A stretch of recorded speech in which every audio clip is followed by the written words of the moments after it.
¿Se podrá grabar la clase? Sí, lo intentamos durante 10 minutos y fracasó. Si alguien lo puede hacer, que lo haga. Ah, está bien, está bien. Yo ahora pongo para grabar el audio desde mi celular y la diapo Y ya la subí al doctor. las diapositivas ya se las mandé a todos, así que bien. Ahora pongo a grabar.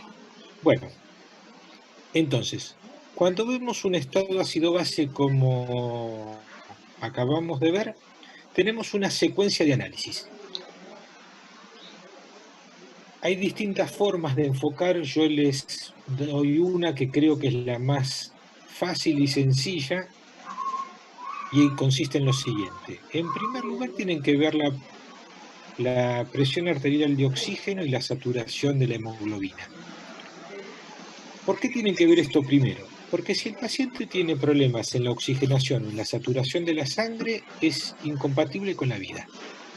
Entonces, si el paciente no oxigena o no satura la hemoglobina, se va a morir de esto. Antes que ustedes hagan otra cosa. Como siempre me dicen, hay excepciones. La excepción acá son los hipoxémicos crónicos. Entonces, pacientes con hipoxemias crónicas soportan niveles de presión arterial de oxígeno y saturación de hemoglobina más bajos que el resto de la población. Fuera de esa excepción, toda aquella persona que tenga problemas críticos en la presión arterial de oxígeno o en la saturación, si no lo resolvemos, corre serio riesgo de vida en el corto plazo. Esta va a estar normal o disminuida, la presión arterial de oxígeno. No tenemos básicamente situaciones donde el trastorno sea por elevación. Si está muy alta la presión arterial de oxígeno, es porque le estoy dando oxígeno suplementario. La saturación, más del 100% nadie puede saturar porque eso no es posible. Entonces, antes de ver pH, buscar la alteración primaria y calcular la respuesta secundaria, vamos a analizar el punto de presión arterial de oxígeno y saturación. Cualquier cosa que no se entienda me interrumpen. Esta es una curva de disociación de hemoglobina. ¿Se ve el cursor que estoy marcando?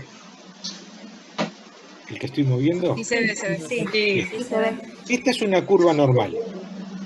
Si yo estoy por debajo de este nivel, estoy en una situación crítica y rápidamente el paciente se va a morir en los próximos minutos, a excepción que sea uno de los casos que les acabo de decir de pacientes hipoxémicos crónicos. Si no, siempre nos vamos a mover en esta parte de la curva. Acá tenemos presión arterial de oxígeno y acá tenemos saturación. Esto es contenido arterial de oxígeno. Esto es, de acuerdo a cuánto tengo de hemoglobina y cuánto saturo de esa hemoglobina, tengo un contenido arterial de oxígeno determinado. Esto básicamente no lo vamos a calcular ahora, nos vamos a mover con estas dos variables, saturación y presión arterial de oxígeno. En líneas generales tienden a dar esta curva que por encima de una presión arterial de oxígeno del 80-90% no tenemos mayores problemas, y una saturación de arriba del 90% no tenemos problemas. Este punto hoy por hoy está muy de moda porque todo el mundo está hablando de esto. ¿Por qué? Porque es el blanco de la infección por COVID. La infección por COVID desplaza hacia acá esta curva. O sea, lo crítico del COVID es que el paciente caiga acá. Y eso es mortal. Entonces, los pacientes que se mueren de COVID se mueren porque bajan de este nivel. ¿Está bien? El COVID produce una modificación en el alvéolo y en la oxigenación de la sangre que es crítica. Así que este punto está absolutamente de moda. De hecho, los estudiantes de la Comisión 2 que van a analizar casos de COVID van a tener que frecuentemente ver dónde están en esta curva y qué análisis van a hacer de ello.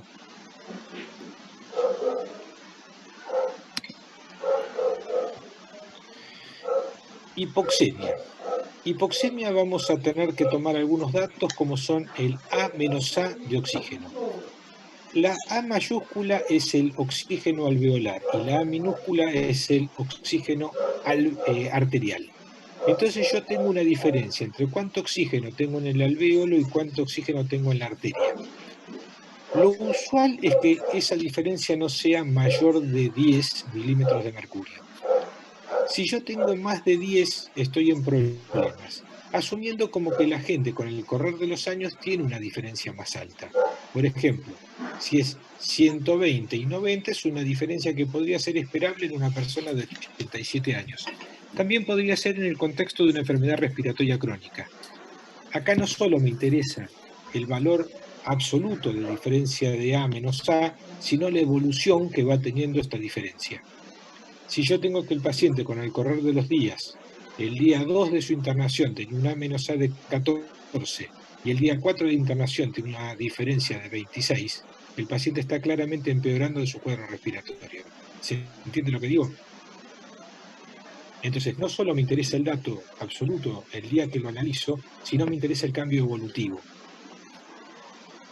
Esta es la fórmula para calcularlo. Esa fórmula la deben haber visto en fisiología. ¿Sí? ¿Alguien la vio en fisiología? Sí, sí, la vimos. La diferencia es que ahora la van a tener que aplicar con los gases que vean de los pacientes. Entonces, van a tener que aplicar esta fórmula en el cálculo de la menos A de los pacientes que reciban esta tira de estado ácido-base, ¿de acuerdo? Entonces, el primer cálculo que van a tener que hacer es la diferencia alvéolo arterial de oxígeno. Esto es, cuánto del oxígeno que hay en el alvéolo de ese paciente llega a la arteria de ese paciente.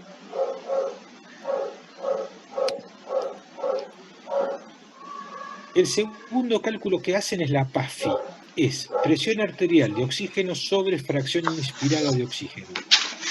Este dato se está convirtiendo en mucho más frecuente que el otro. O sea, se está calculando mucho más la PAFI que la menos A. ¿Tiene alguien idea por qué?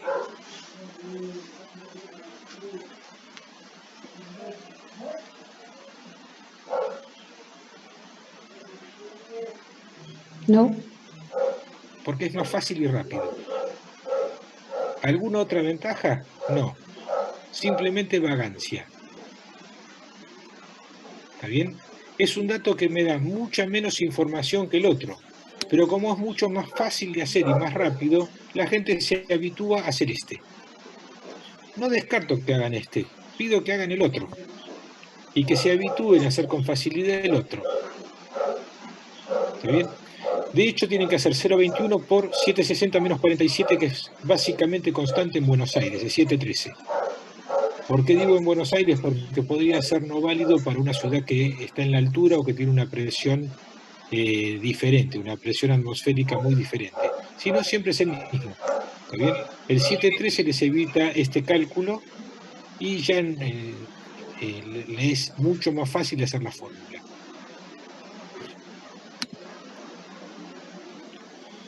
PAFI entonces normal es mayor de 450, la PAFI es la presión arterial de oxígeno sobre la fracción inspirada. O sea, pongamos que un paciente tiene una presión arterial de oxígeno de 89 y una fracción inspirada de 0,21, es 98, iba a decir, 98 sobre 0,21.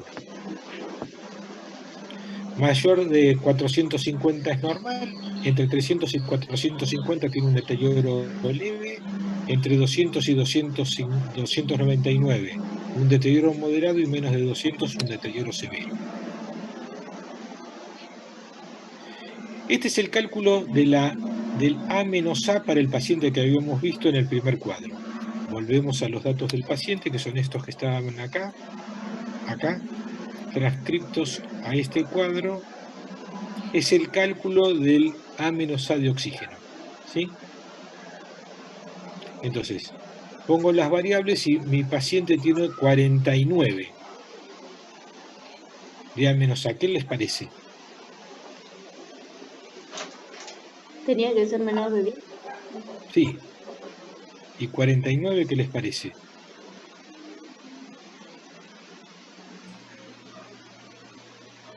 Enfermedad respiratoria. Es una enfermedad respiratoria que está oxigenando mal. Es un paciente que está en problemas importantes. ¿Está bien? O sea, ventila mejor que lo que oxigena. ¿Cómo me doy cuenta que ventila más o menos bien este paciente? Y oxigena mal. Con estos Por datos. la concentración de dióxido de carbono. Correcto, no está reteniendo dióxido de carbono. Está por debajo de 40. Yo no sé si ese 37 es correcto o incorrecto, pero no está muy alto. O sea, ventila cuanto menos razonablemente y oxigena muy mal. El trastorno donde no ventila bien, por ende, la PCO2 está alta, se llama trastorno ventilatorio. Mientras que cuando ventila bien y oxigena mal, se llama trastorno respiratorio. ¿Va de vuelta? Sí, de vuelta, por Sí, favor. sí.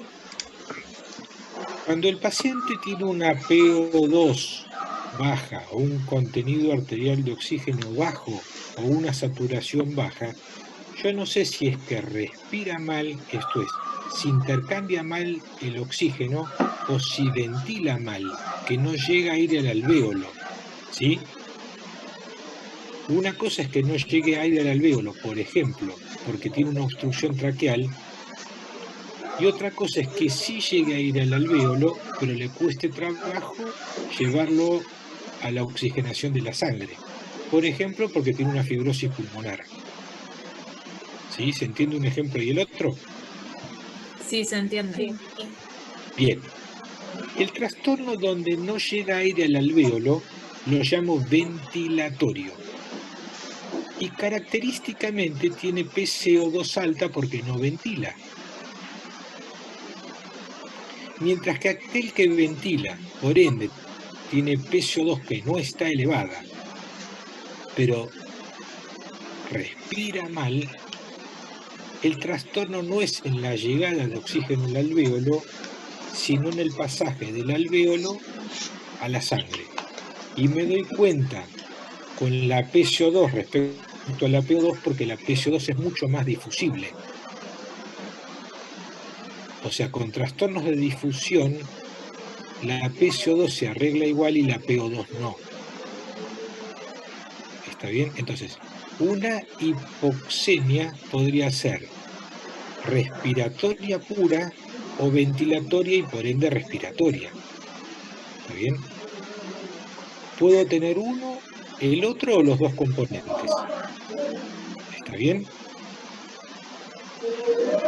Sí. Miren que primero tenemos que hablar de PO2 y saturación antes de meternos en estado ácido-base.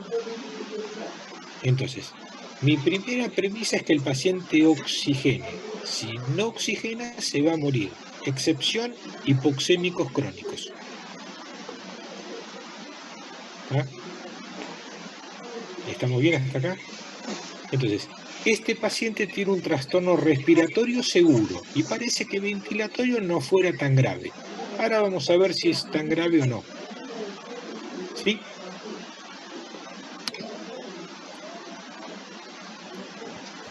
La PAFI es 54 que tiene de PO2 sobre 0,21, 257. Y viendo cómo calculamos la PAFI, decimos que tiene un deterioro moderado. ¿Está bien? ¿De acuerdo? Sí. Entonces, acá me interesaría no solo el dato absoluto, sino la progresión en el tiempo. O sea, si yo, por ejemplo, le pongo una fracción inspirada más alta que 0,21, pongamos por caso 0,28, me interesaría cómo evolucionan los gases de ese paciente cuando yo le doy una fracción inspirada de oxígeno distinta a la habitual que 0,21. ¿Está bien? Vamos hasta acá con oxigenación. Si el paciente tiene un problema de oxigenación importante, lo primero que tengo que hacer es resolverle el problema de oxigenación. Miren, por ejemplo, si yo tengo que el paciente oxigena mal y entra en acidosis metabólica por producción de lactato, yo puedo decir que en realidad produce lactato, que es un metabolismo anaeróbico, porque no le estoy ofreciendo oxígeno suficiente. ¿Sí? Entonces el problema metabólico, producción de lactato en exceso, en realidad es consecuencia de un problema respiratorio, insuficiente oxigenación del contenido arterial de oxígeno. ¿Está bien? Es un tema horrible, ¿no? Sí, bastante. Bastante. Después se complica un poco más. Doctor, por favor, ¿podrá repetir lo último que dijo? Lo de la acidosis lo de la oxigenación o lo de trastorno respiratorio contraventilatorio? No, esto último que mencioné hace un ratito. Lo de la oxigenación quedó bien. Bien, si yo, supongamos que tengo un contenido arterial de oxígeno acá, ¿sí? Vamos a la columna que les dije de la cual no iba a hablar. ¿Sí? Esta. ¿Me siguen con el cursor? Sí. Supongamos que estoy acá, que estoy en 18. Estoy bien. Un contenido arterial de oxígeno de 18, 19, estoy bien. Ahora supongamos que yo desplacé la curva y me vine acá. ¿Sí? Ahí pongamos. Estoy en presión arterial de oxígeno de 30 y pico y saturación de 70 y pico. Mi contenido arterial ya no es más de 18, sino que es de 14, 13. Entonces yo le ofrezco a los tejidos, en lugar de 19 unidades de oxígeno, 13. Y el tejido puede no ser suficiente para un metabolismo aeróbico. Y entra en metabolismo anaeróbico y produce lactato, que es el producto base del metabolismo anaeróbico. ¿Me siguen? Sí. Entonces, si yo no le ofrezco un contenido arterial de oxígeno suficiente, va a entrar en acidosis metabólica y va a tener un segundo problema. Pero el segundo problema es completamente predecible porque yo no arreglé el primer problema, que era la oxigenación insuficiente. Perdón, la oxigenación suficiente. Tengo una oxigenación insuficiente. ¿Estamos? Entonces, si yo no arreglo como primer paso, después se van a desencadenar una serie de eventos desfavorables que van a llevar al paciente a la muerte. ¿Está bien?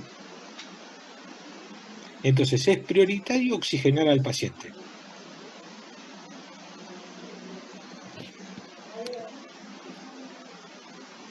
Cuando hablan de reanimación cardiopulmonar, ¿cuál es lo que se llama ABC?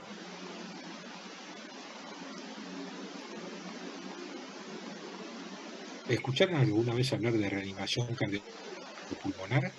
Sí. Vieron que hay un ABC. Sí. ¿Qué es la A, qué es la B y qué es la C?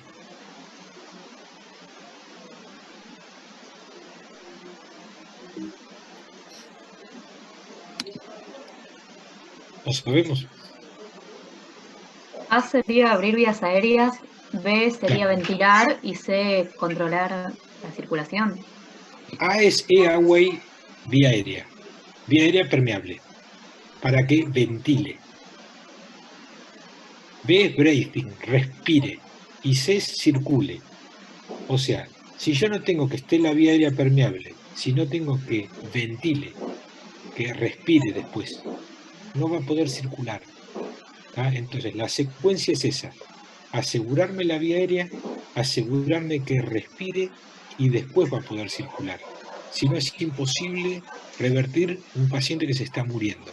Entonces, si yo no logro ponerle una oxigenación medianamente apropiada al paciente, se va a morir. ¿Está bien? Resuelto el punto 1, que es de oxigenación y saturación, voy a analizar el estado ácido-base propiamente dicho. Lo primero es buscar el pH. ¿El paciente está normal, está en acidemia o está en alcalemia? Normal es 7,40 para el organismo humano. Si está por debajo es que tiene exceso de hidrogeniones, está en acidemia. Y si está por encima es que tiene déficit de hidrogeniones, está en alcalemia. ¿Vamos bien? Después deberemos buscar si esa acidosis o si esa alcalosis son respiratorias o metabólicas. Y después tenemos que ver otro componente si se está comportando de acuerdo a lo esperado para esa alteración primaria. ¿Vamos? Sí. Bien, vamos entonces. Tomemos estos como valores normales. Son distintos para sangre arterial que para sangre venosa. Y tomamos como valores normales pH 740, PCO2 de 40, PO2 de 80 a 105, este valor varía de acuerdo a la edad, bicarbonato de 24 y saturación de 80 a 97, básicamente arriba de 90.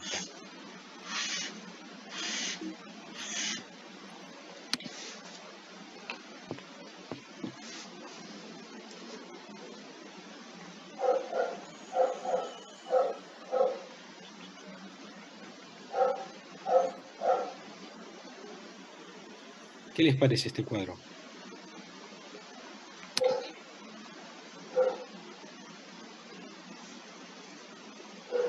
Un súper resumen. Es un súper resumen, gracias. Sí, sí, coincido con eso.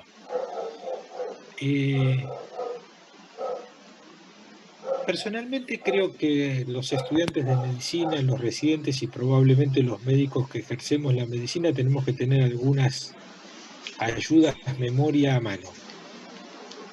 Acá les traigo una, esta tengan la mano. Porque es poco probable que se acuerden todo esto. Tienen que tener a mano esto. ¿Sí?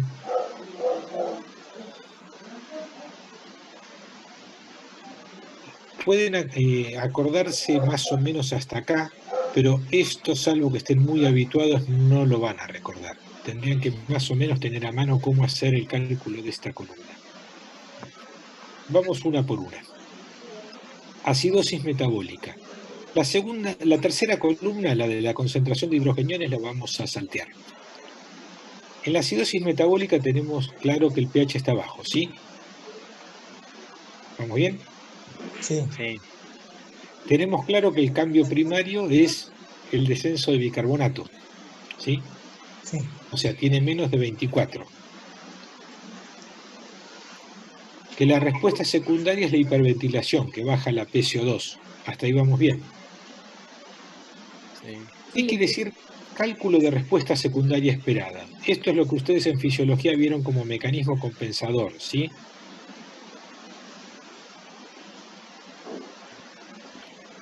¿Sí? ¿Estamos? Sí. O respuesta compensadora.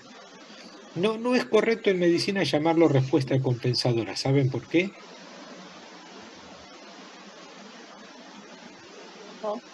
No. Porque no compensa. Pues tendría el pH normal, si no. Exactamente, tal cual. Es eso.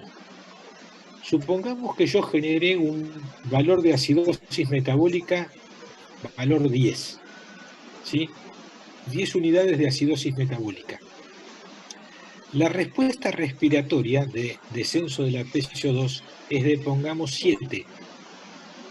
No es de 10. ¿Está? Entonces es una respuesta secundaria ante esa acidosis metabólica, pero que no normaliza el pH. Son pocas las alteraciones donde la respuesta secundaria normaliza el pH, y por lo general es en cambios crónicos y en pacientes que viven en la altura. ¿Está bien? Entonces, llamamos respuesta secundaria y no respuesta compensatoria, porque no compensa. Es una forma de intentar, por el mecanismo opuesto, acomodar el pH sin lograr compensar la respuesta primaria. Pongamos al revés el ejemplo que les acabo de dar. La acidosis metabólica, valor 10, tiene una respuesta respiratoria, valor 10 también. ¿Cuál es primaria?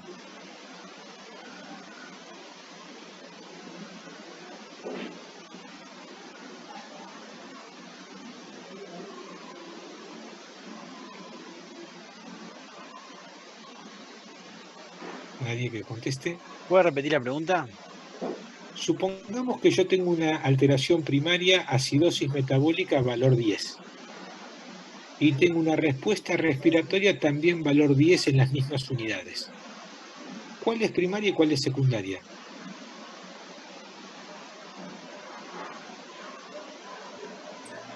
¿El bicarbonato? ¿Ascenso? No sabés si las dos valen 10. ¿O es acidosis metabólica? Son dos mecanismos contrapuestos. uno en un sentido y otro en el sentido opuesto, pero son dos alteraciones contrapuestas que no podés decir siendo el El pH riñón normal. tarda más en compensar. ¿Cómo?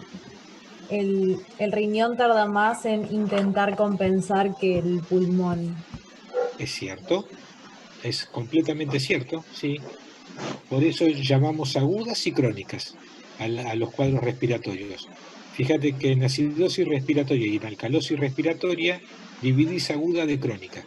Es por este mecanismo que vos decís, porque el riñón demora más en responder a una alteración de acidosis respiratoria o de alcalosis respiratoria. Tal es así que esperas 48, 72 horas para decir que de aguda se transformó en crónica. ¿Ah? Ahora, si los dos mecanismos tienen igual valor, ninguno es en respuesta al otro, los dos son mecanismos primarios. ¿Ah? Esta tablita la tienen que tener a mano. Hay distintas tablas, no todas se calculan igual. Esta es una de las más usadas, esta es la de Cecil, que me parece que es muy sencilla de usar y muy práctica.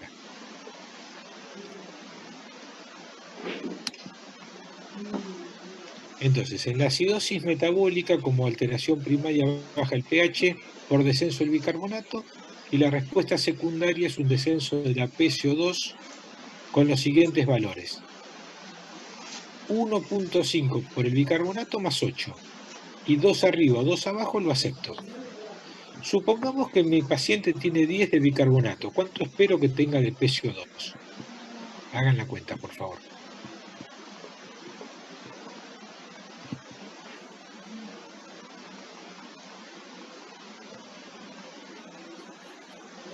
Usen estos números y partan de un número.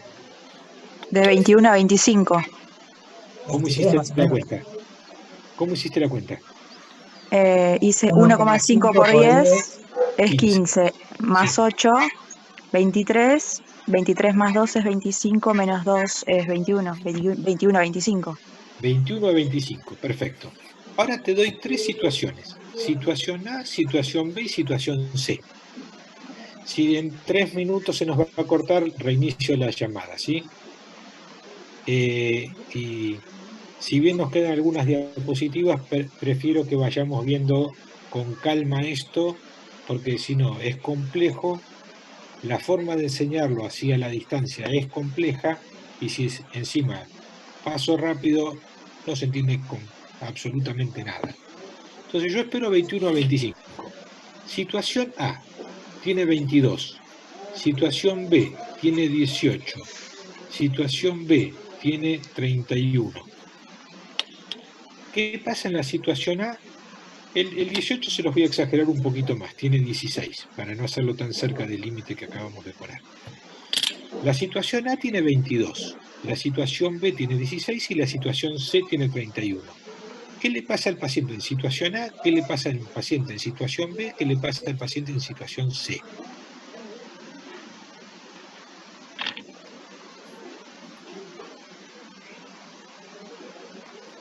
Tiene un bicarbonato de 10 y el paciente A tiene una PCO2 de 22, el paciente B tiene una PCO2 de 16 y el paciente C tiene una PCO2 de 31. Puede ser que el paciente A no esté ventilando bien. ¿Por qué? Y porque no llega a... Ah, no, al contrario, tiene una PCO2 más baja. ¿Dijimos 21 a 25? El A tiene 22, el B tiene 16 y el C tiene 31. El 22 está dentro de lo esperado. Entonces tiene una acidosis metabólica con respuesta respiratoria apropiada. Claro, yo me confundí con el último caso, por eso, el último sí, era al revés. Está bien, no importa, lo aclaramos. A veces hasta las confusiones ayudan. Como falta menos de un minuto, cierro este y reabro, ¿sí? Bueno. Sí, sí. Y yo.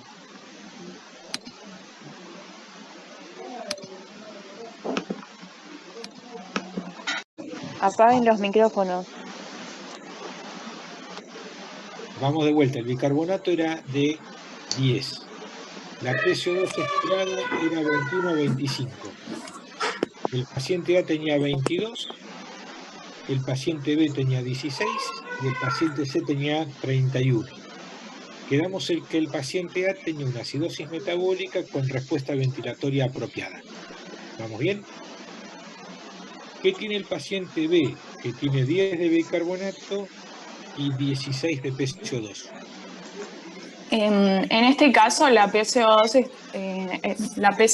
medida es menor que la predictiva, entonces como que está hiperventilando, puede tener algún otro trastorno, ¿no? Como una alcalosis o algo así, puede ser. Repetilo, por favor.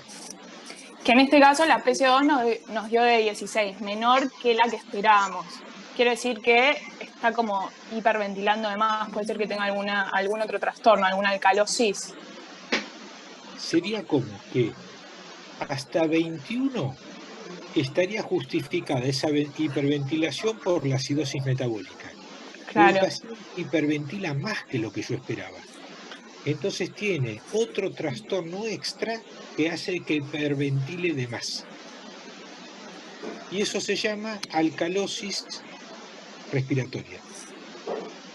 Entonces el paciente 2 tiene acidosis metabólica más alcalosis respiratoria. ¿Se entendió? Uno podría decir, en vista que tiene alcalosis respiratoria, es de esperar que el pH esté un poquito más alto que el del primer paciente. Entonces uno tendería a pensar que está menos grave, porque el pH se acerca más a normal. Y yo les digo que es exactamente al revés, es un paciente más grave. ¿Entienden? Porque tiene un segundo problema. El primer paciente tiene un problema solo, el segundo tiene dos. Por ejemplo, se intoxicó con salicilatos y ustedes no se habían dado cuenta. Y a partir de acá le miden salicilatos y le salvan la vida. ¿Está bien? ¿Para qué sirve el análisis del pH? Para eso. Para que se den cuenta que el paciente ese tiene una trampa, tiene algo más. ¿Sí? Entonces, el paciente 1, me repiten por favor que tenía el paciente A. Acidosis metabólica con una respuesta ventilatoria adecuada. Perfecto. ¿Y el paciente B? Acidosis metabólica con una alcalosis respiratoria, un trastorno mixto. ¿Puede ser? Sácalo de trastorno mixto. Okay. ¿Viste cuando te dicen no aclares que oscurece? Déjalo así. ¿Ah? ¿Por qué? Porque el mixto se dice cuando los dos componentes apuntan hacia una misma situación de cambio de pH. Ah, ok. Acá es uno para un lado y otro para el otro. Acá son por eso contrapuestos. los mejora un poco. Mejora el pH, empeora al paciente. Pero no. El paciente morirá con un pH normal. Perfecto. ¿Ah? ¿Y qué le pasa al paciente C que tiene 31 de PCO2?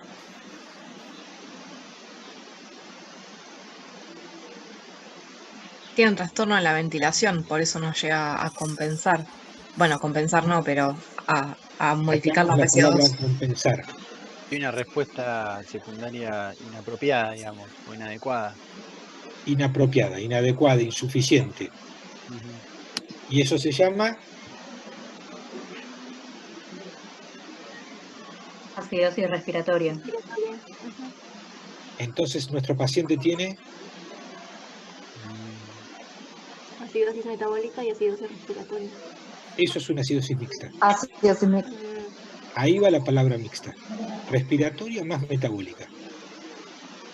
Ahora yo les digo, ¿por qué me dicen que tiene una acidosis respiratoria si tiene PCO2 por debajo de lo normal?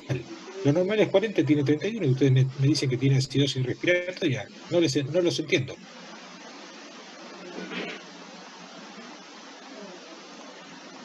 Porque el bicarbonato está bajísimo también, como que no hay una compensación ácido-base ahí. O sea, sigue predominando. Bueno, perdón, como que, o sea, tiene que estar en cierto equilibrio químico, por así decirlo, y igual el ácido supera con creces a la base. Claro, porque la respuesta que vos esperabas que tuviera no la llega a tener. Suponete que vos me das 10 pesos y yo te digo, me debes 10 pesos. ¿Cómo es que me decís que me debes 10 pesos y ya me diste 10 pesos? Porque me debías 20. Entonces, mi paciente debería haber bajado casi 18 puntos de pH, de PCO2, 16, 17, 18. Y bajó 10, pongamos. Le falta bajar más. No llegó a hacer lo que tenía que hacer. Por eso tiene acidosis respiratoria. ¿Está bien? ¿Entendieron todos más o menos esto? Entonces, yo tengo una respuesta secundaria que debería ser apropiada. Si no es apropiada, tiene un segundo mecanismo de alteración del pH.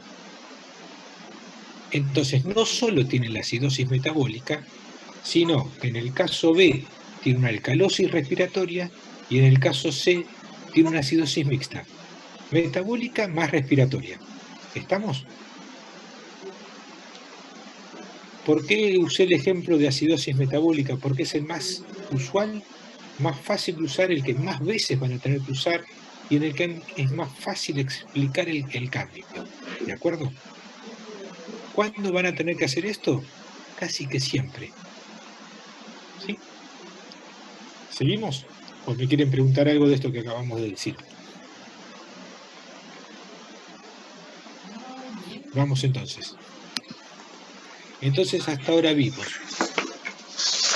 oxigenación NPO2 y hasta acá vimos trastornos primarios y respuesta esperada en el caso de la acidosis metabólica.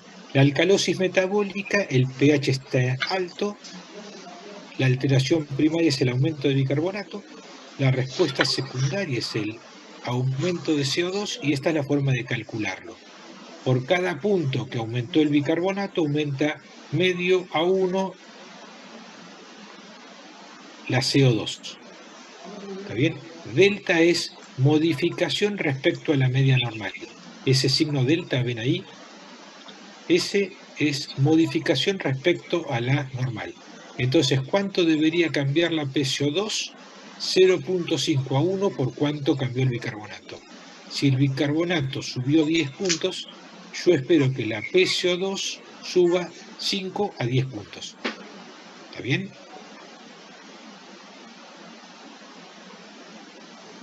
No escuché ningún sí. Sí, se entendió. ¿Se entendió? La alcalosis respiratoria, la acidosis, perdón, vamos primero. Aguda contra crónica. Crónica es el paciente que les dije antes. Este es el único hipoxémico crónico. El que tiene acidosis respiratoria crónica, dentro de este grupo están los únicos hipoxémicos crónicos. Son los EPOC avanzados, graves, severos, terminales. Tienen un pH bajo. El cambio principal es el aumento de la PCO2 y la respuesta secundaria es el aumento del bicarbonato. ¿Y cuánto aumenta el bicarbonato? O sea, ¿cuántos puntos sube? ¿Cuánto delta hay de bicarbonato? 0.1 por el delta de la PCO2 en agudo y 0.3 a 0.5 por el delta de PCO2 en crónico. Esto es, si el paciente tiene PCO2 de 50, ¿cuánto espero que tenga de bicarbonato una acidosis respiratoria aguda y cuánto espero que tenga de bicarbonato una acidosis respiratoria crónica? ¿Sí? Tiene una PCO2 de 50. En el agudo, ¿cuánto espero? Y en el crónico, ¿cuánto espero de bicarbonato?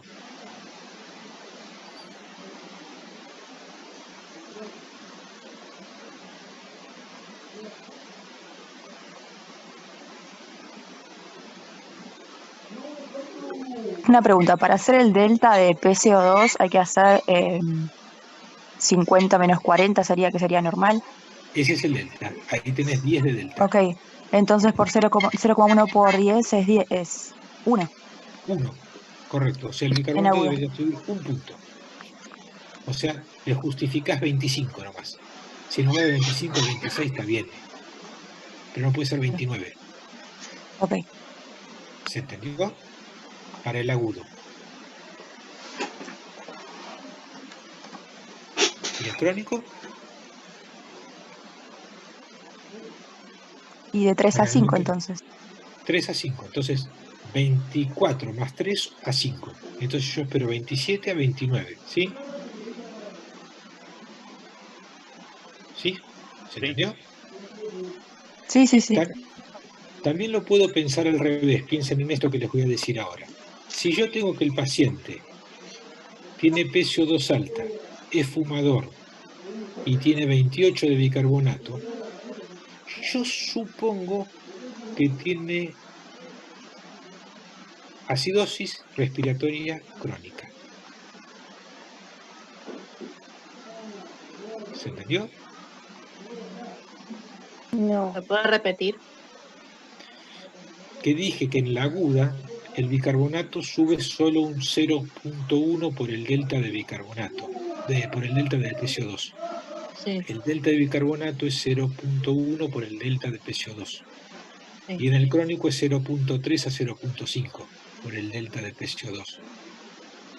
Entonces, si yo ya tengo un paciente con el bicarbonato bastante alto, ejemplo, subió 4 puntos respecto a lo normal, y subió 10 puntos, y tiene 10 puntos por encima la PCO2, yo tiendo a pensar que es crónico, si el contexto clínico da. ¿Se entendió lo que dije? Sí.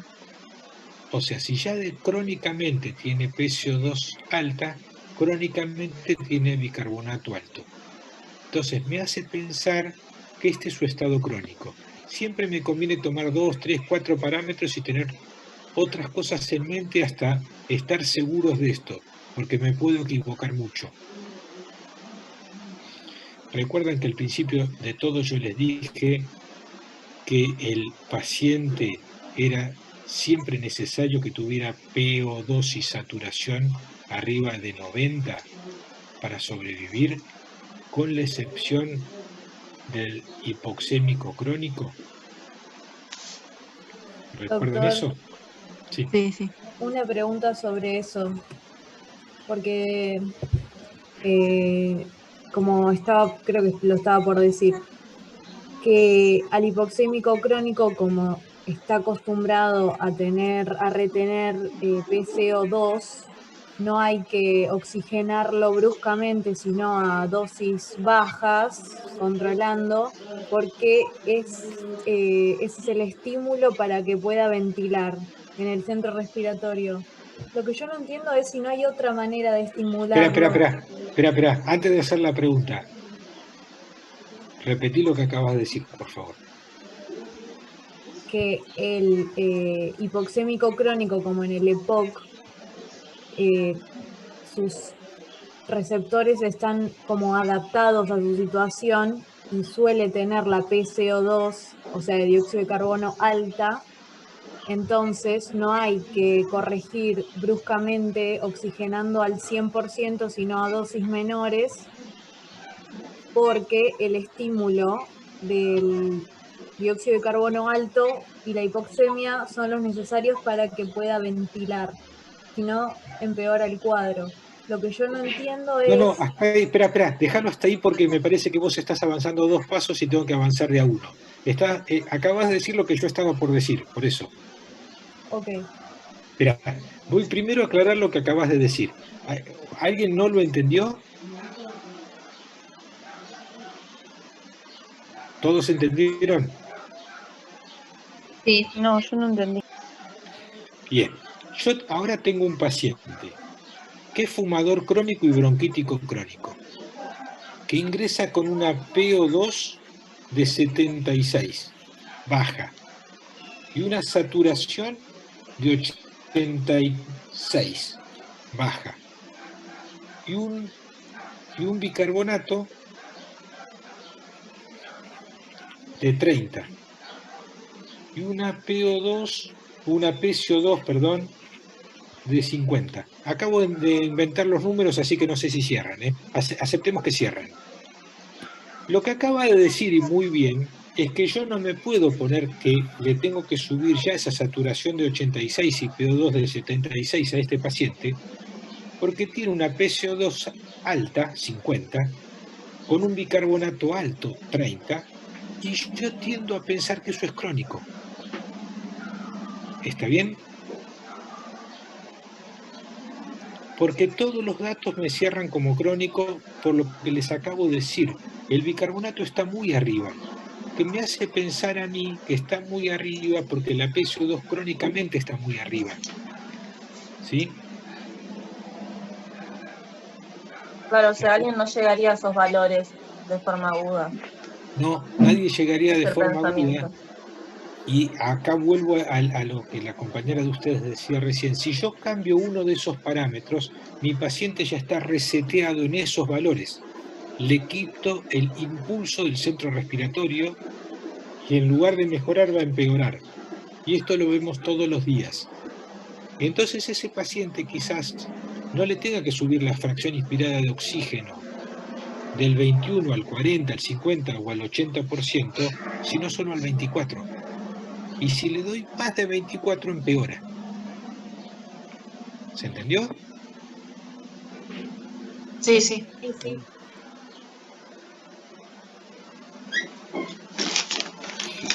Yo no sé si frustrarme o ponerme contento porque vamos por la diapositiva 12, que habitualmente esto en teórico se da 40 minutos y hoy ya llevamos más de una hora y no lo terminamos, ¿no? ¿Cómo lo ven ustedes? ¿Sigo despacio o me apuro? Para mí va bien, profe. Bueno, Sí, así que bien. Sí, porque lento, pero seguro. me da la impresión que es muy complicado si no entenderlo. Y presencialmente más o menos se entiende y a distancia se entiende muy difícil. ¿Sí?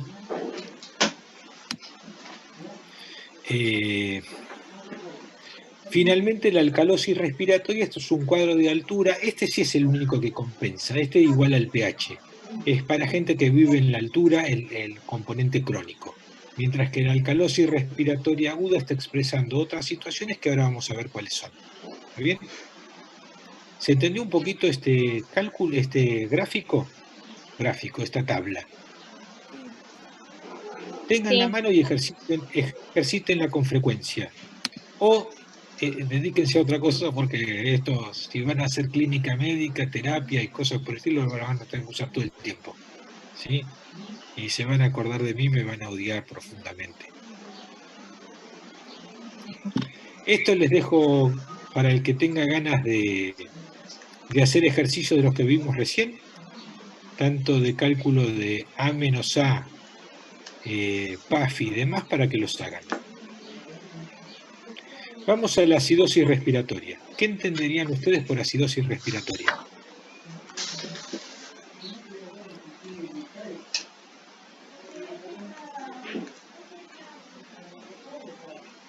Un descenso del pH por causa respiratoria. ¿Y cómo te darías cuenta? ¿Cuál sería el componente principal? Aumento de la PCO2. ¿Sí? ¿No caída en el oxígeno?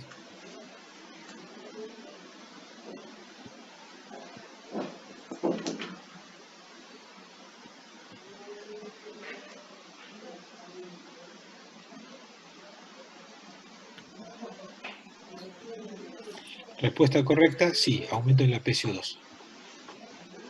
¿Sí? El otro es componente respiratorio que tiene que ver con la difusión del oxígeno. Acá hipoventila el alvéolo. La alteración primaria es el aumento de la PCO2, la respuesta secundaria es el aumento del bicarbonato, el delta de bicarbonato, entonces cuánto espero que aumente el bicarbonato en la aguda, es el ejemplo que vimos recién, 0.1 por cuánto aumentó la PCO2 y en forma crónica 0.3 a 0.5 por cuánto aumentó la PCO2. Y está causado por hipoventilación alveolar. ¿Ah?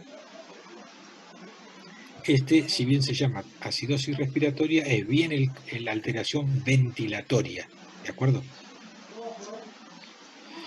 Causas ahogo, obstrucción de la vía aérea, enfermedad pulmonar como un EPOC, un síndrome de estrés respiratorio, una neumonía, fallo en la mecánica ventilatoria como fatiga muscular, distrofia o miastenia, tórax inestable. ¿Alguien sabe qué es el tórax inestable? No. ¿Recuerdan el Alfonsín? ¿Saben quién era Alfonsín? Sí. Sí. ¿Saben que tuvo un accidente? No. Tuvo un accidente grave automovilístico. Volcó el auto, creo, y rompió 7 costillas. ¿Saben qué le pasó? Cuando yo rompo 7 costillas, el hemitórax sano tiene una buena dinámica y el hemitórax enfermo es chupado por el hemitórax sano, porque no puede hacer la dinámica respiratoria. Eso es un tórax inestable. ¿Tá? El tórax roto por sus costillas, por ende no puede hacer la mecánica inspiración-expiración, es chupado por el hemitórax sano. Eso es un tórax inestable. Y alteraciones en el centro ventilatorio como fármacos depresores del sistema nervioso central, eventos vasculares encefálicos o infecciones. Las manifestaciones clínicas.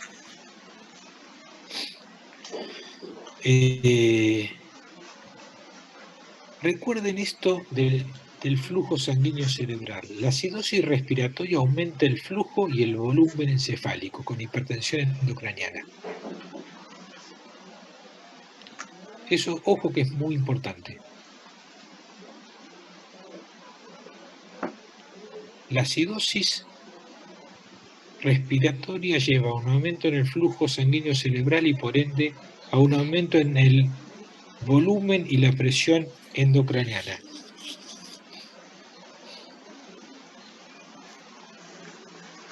¿Sabe para qué puede ser importante esto?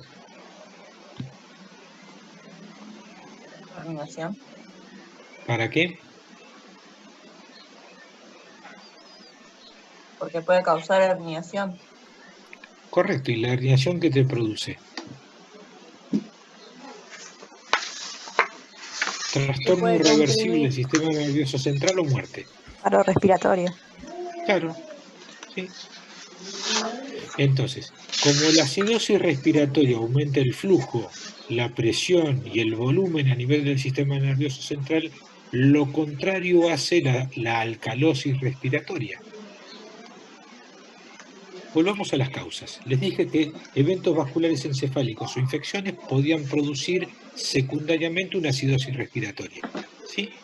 Supongamos que el paciente hizo un infarto de cerebro y asociado al infarto de cerebro, al ACV, hace una acidosis respiratoria con aumento del flujo sanguíneo cerebral y e incremento del volumen encefálico, con hipertensión endocraniana y, como ustedes me acaban de decir, pueden ir a una hernia de tronco, una compresión a nivel del agujero occipital. ¿Qué le va a pasar a ese paciente? A partir del ACV, ¿qué hace todo esto?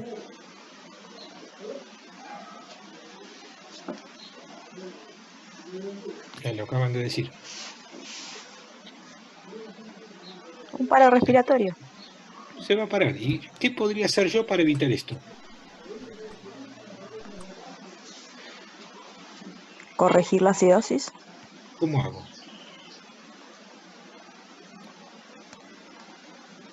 El paciente viene de una ACV, hipoventila, hipertensión endocraniana, riesgo de hernia del sistema nervioso central. ¿Cómo hago para revertir esto? ¿Le doy oxígeno? Y si le doy oxígeno, quizás lejos de mejorarle la ventilación, se lo empeore todavía, porque la hipoxemia quizás era un estímulo, y si le quito ese estímulo, ventile peor todavía. Acá en realidad no está ventilando por el mismo ACV. Doctor, una pregunta. Así como el intento compensatorio, que no lo es, de vasoconstricción ante la hipoxemia se puede abolir con vasodilatadores, con fármacos. La estimulación para ventilar en el centro respiratorio, ¿no se puede con fármacos también? Y no, poder oxigenarlo con mayores dosis. Muy escaso y transitorio para algún tóxico, cosa por el estilo. Pero tengamos en cuenta que si este paciente acaba de hacer un ACV, hipoventila, y aparte de la lesión estructural del cerebro por el ACV, le agregamos hipoventilación con mayor presión y mayor flujo sanguíneo cerebral, va a tener el daño no solo por el ACV, sino el daño agregado por el flujo sanguíneo alto y la presión alta. ¿Está bien? Y este paciente, como el cerebro es el que se dañó, yo por más estímulo que le dé no va a mejorar su ventilación, porque quien se dañó es el cerebro. ¿Entiendes? Es quien coordina todo esto. Lo que tengo que hacer es ponerle un tubo, si la situación lo justifica, y ventilarlo yo de más. Hacer yo por él lo que él no puede hacer. ¿Se entiende? ¿Se entendió lo que ¿Por dije? qué Sí. aumenta, Sí. ¿por qué aumenta el flujo sanguíneo? O sea, ¿cuál es el mecanismo ahí? La acidosis te lleva a eso. Es Claro, en pero respecto a la ¿por qué? acidosis. Por el mecanismo tisular que genera la acidosis. Entonces, la acidosis, su mecanismo local es el incremento en el flujo y en la presión. Entonces, yo para contrarrestar eso, dando por hecho que el regulador sistema nervioso central es el que está fallando, si yo digo, mira, es un cuadro leve y está muy complicado por el edema que se produce y el incremento en el volumen y en el flujo a partir de la disfunción que tiene, si yo le saco esto me queda solo el infarto y recupero al paciente. ¿Se entiende lo que dije? Sí. Mi paciente tiene un pequeño ACV, generó edema, empezó a hipoventilar y esa hipoventilación lo lleva a un círculo vicioso de mayor flujo, mayor volumen y mayor daño. Yo el infarto que tuvo ya básicamente no puedo hacer nada, pero sí puedo hacer por el daño secundario que agregué. ¿Se entiende? Sí, se entiende, perfecto. Sí, ahora sí. Bien, entonces si yo a ese paciente le coloco un tubo y lo pongo en un respirador, le quito todo lo que agregó después y después me quedaré, no sé qué haré con el ACV, que quizás me quede una secuela menor, pero le evité todo el daño estructural del aumento de flujo y de presión cerebral. ¿Se entiende lo que digo? ¿Entendieron? Sí. ¿Sí? ¿Alguien escuchó Soda Stereo alguna vez? Sí. ¿Qué le pasó al cantante? Un ACV isquémico tuvo. ¿Y qué le pasó después? Esto que les acabo de explicar. ¿Me entendieron? Sí. ¿Vieron para qué sirve? Y su edema, a partir de ahí, mayor flujo y deterioro rostrocaudal. Hernia a nivel del agujero occipital. Y ese fue el daño estructural del cual no pudo volver.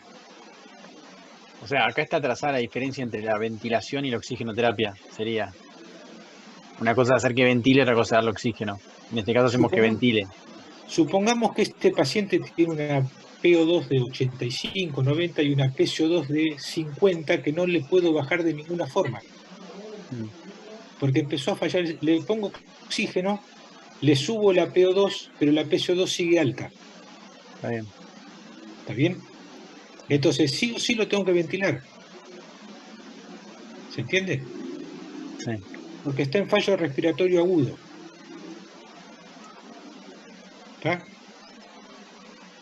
Y para compensar la acidosis, ¿se puede dar bicarbonato? Y acá lo vas a empeorar.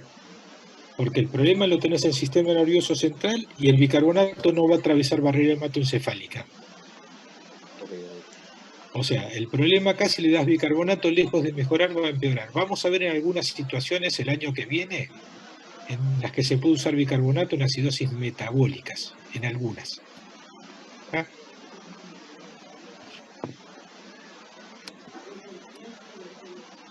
Alcalosis respiratorias. Con esto termino. Vamos rápido, así terminamos antes que pasen estos 7 minutos que nos quedan. Está claro que la alcalosis respiratoria, la alteración primaria es el descenso del CO2. Como respuesta secundaria baja el bicarbonato y el cálculo de la respuesta esperada es el que habíamos visto. 0.1, 0.2 por el delta en la aguda y 0.5 en la crónica. Bien, secundarias e hipoxemia es obvio. Si el paciente tiene hipoxemia, trata de hiperventilar. Es una obviedad, no merece mayor explicación. ¿Está? Enfermedades neurológicas, está bien. El centro respiratorio se afectó, ¿está? Hiperventila por lo que fuera. Las que me interesan son estas, siempre busquen estas. O sea, cuando ustedes tienen una alcalosis respiratoria y no pueden justificar, busquen estas. ¿Sí? Estas son obvias, estas son obvias. Las obvias no se las voy a andar explicando yo, busquen estas. ¿Está? Estas son las del paciente que les di opción B cuando les dije que tenía acidosis metabólica más alcalosis respiratoria. Busquen estas. Porque van a encontrar alguna de estas. Endotoxinas, cirrosis hepática, intoxicación con salicilatos, acidosis metabólica, hipertermia, embarazo, dolor o ansiedad. Esto es, el paciente hiperventila y no está justificado por el cuadro metabólico. No está justificado por la hipoxemia, no está justificado por una lesión del sistema nervioso central. Hay algo más en ese paciente que tienen que ir a buscar. ¿Está bien? Para eso sirve analizar estas cosas.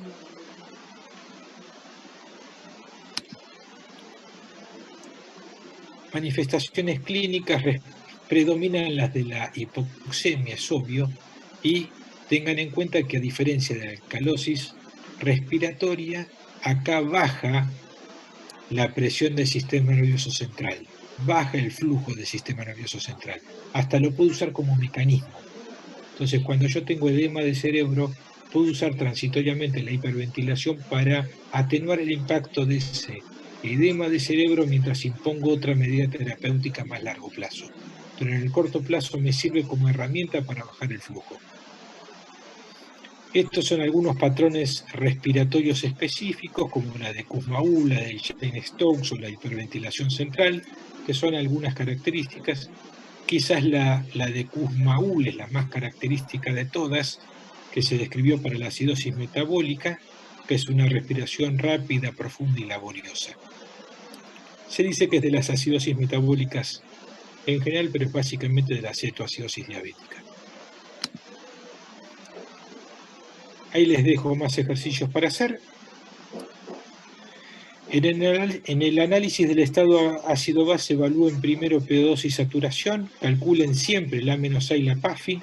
En pacientes con hipoxemia distinga hipoventilación de trastorno respiratorio puro. En pacientes con incremento de la PSO2 considere la posibilidad de una retención crónica. En pacientes con alcalosis respiratoria evalúe la posibilidad de hiperventilación que no obedezca a hipoxemia. Y con esto terminamos, antes que se cumpla el segundo turno. Preguntas de lo que vimos. ¿De dónde nos recomienda leer el tema? Y yo arrancaría con Cecil, que tienen bastante. Si ya entienden Cecil, superan largamente los conocimientos esperados.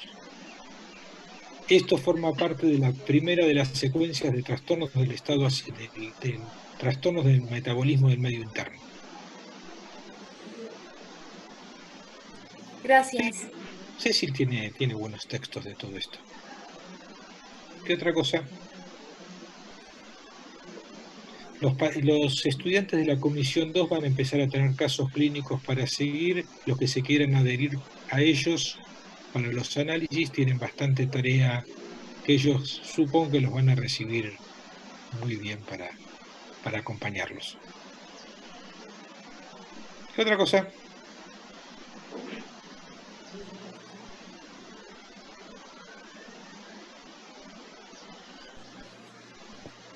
¿Ninguna otra pregunta? Bueno, continuaremos con sodio, otros estados ácido-base y afines. O sea, quizás sean peores que los demás temas que les toquen conmigo. Bueno, muchas gracias, doctor.